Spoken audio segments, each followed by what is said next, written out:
Okay, we're going to begin at the very beginning with the most important equation in all of demography. It's called the balancing equation, and let me write it down for you now. So the balancing equation relates the population today to a string of data of populations in the past plus changes in that population. So it is the population today equals the population yesterday plus births that occurred yesterday minus deaths that occurred, I'm going to write down yesterday like this, and you might think that's all, but it's not. There's more, plus in-migrants who came into the country yesterday, minus out-migrants from yesterday. We're not done yet, plus any adjustments from yesterday, and finally plus errors.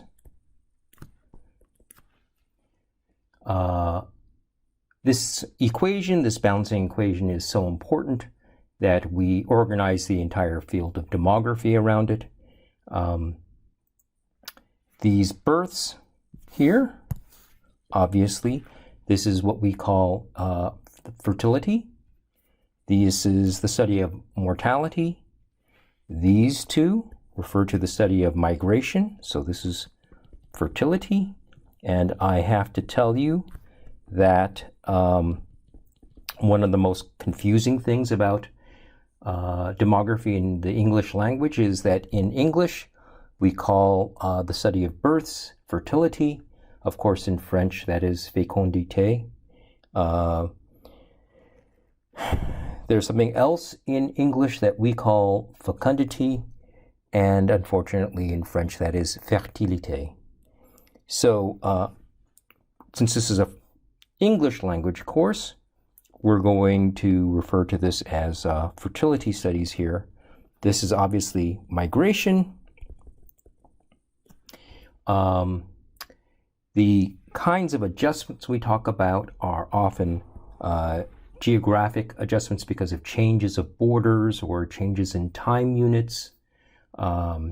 And so there's an entire part of demography that looks at changes in geography or how one converts over different time periods. We're going to talk briefly about that.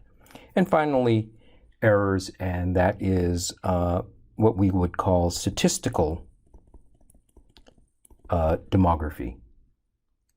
Okay, so let me point out that just as we've been talking about this as population today and population yesterday, we can actually generalize this, so we could say the population in the year 2021, and then we could say equaled the population in the year 2020 plus births in now, I'm going to write this down first.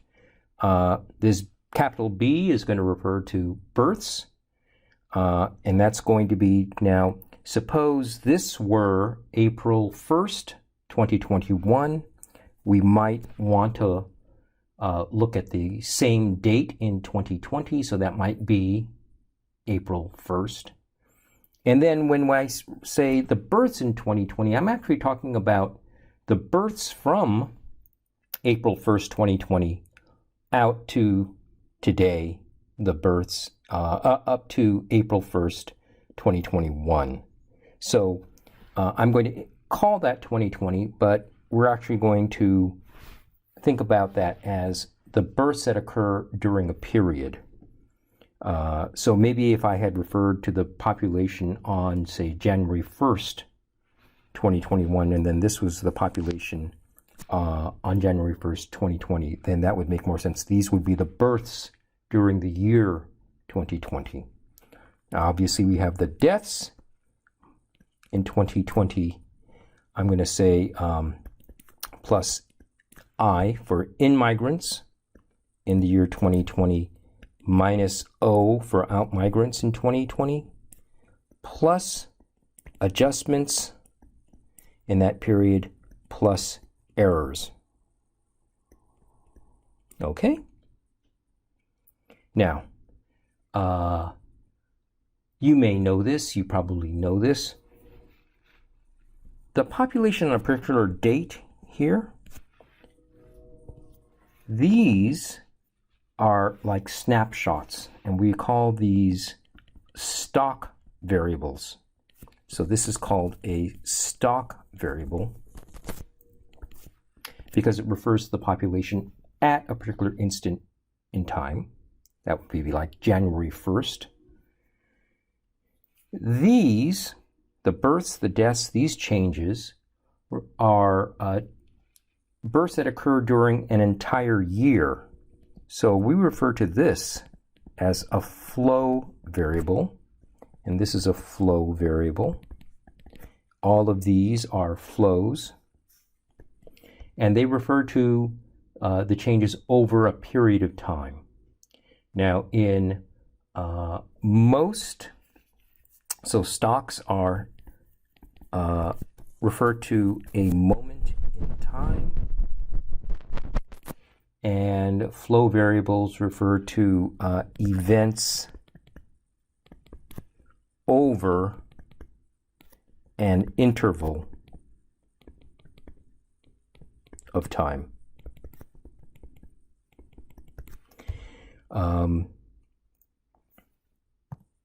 So now, in a lot of traditional demography classes, we make a big deal about stocks and flows. You can think of a stock as perhaps the amount of water in a reservoir, and then the flows as the volume of the rivers and streams that come into the reservoir and that flow out of the reservoir.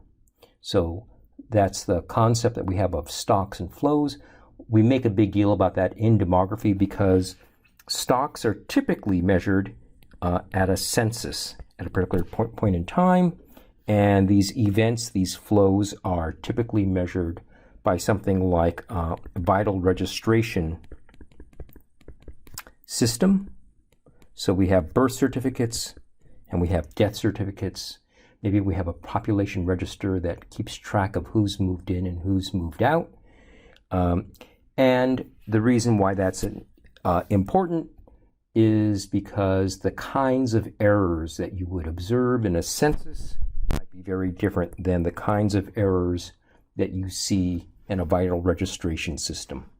So I'm not going to say very much more about that in this class because it is so short, but I wanted to point out that there are these differences between stock variables, flow variables, and the sources of data that are used to find them.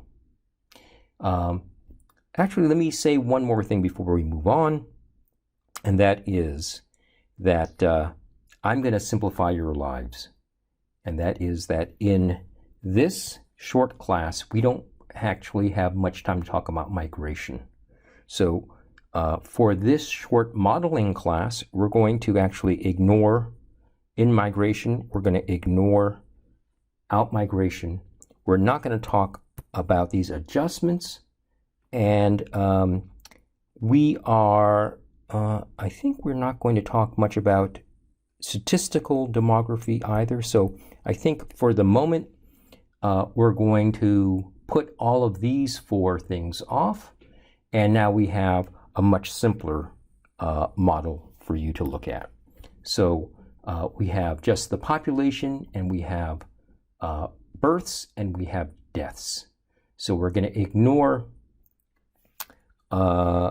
migration, we're going to ignore adjustments, and we're going to ignore errors. And one more thing, just for this lecture, for this very first lecture, we're also going to ignore population characteristics,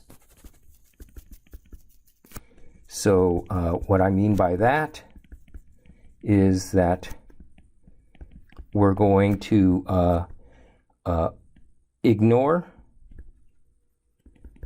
age, sex, ethnicities, income, education levels. We're going to ignore all of those things. And we're just going to look at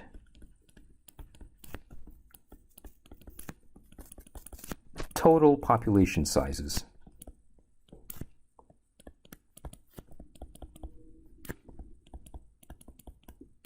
So that's, I think, actually for the first, all of this lecture, we're just going to look at total population. Okay, so let's rewrite this balancing equation again.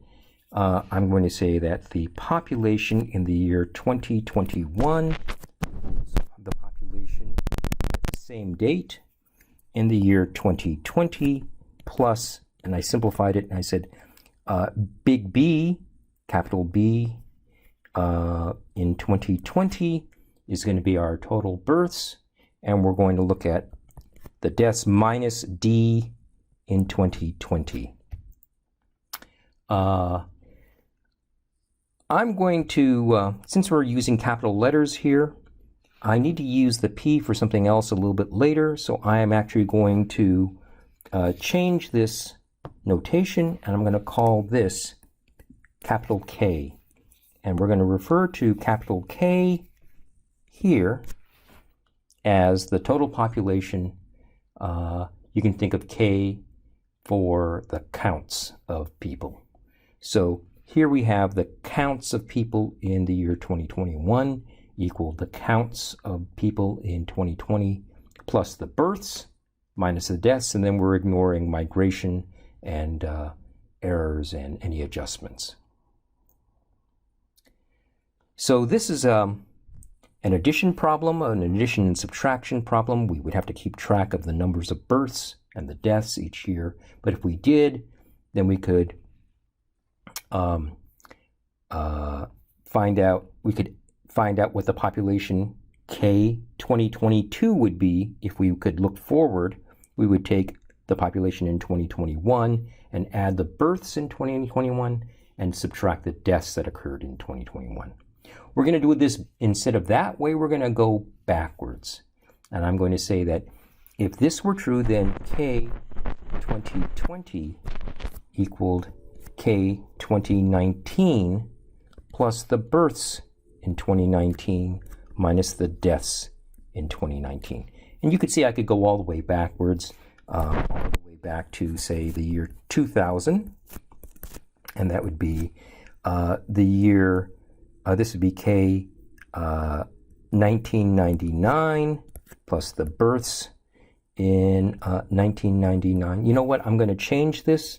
I'm going to take this back only to, let's see, I'm going to say K 2001 equals K 2000 plus the births that occurred in the year 2000 minus the deaths that occurred in the year 2000.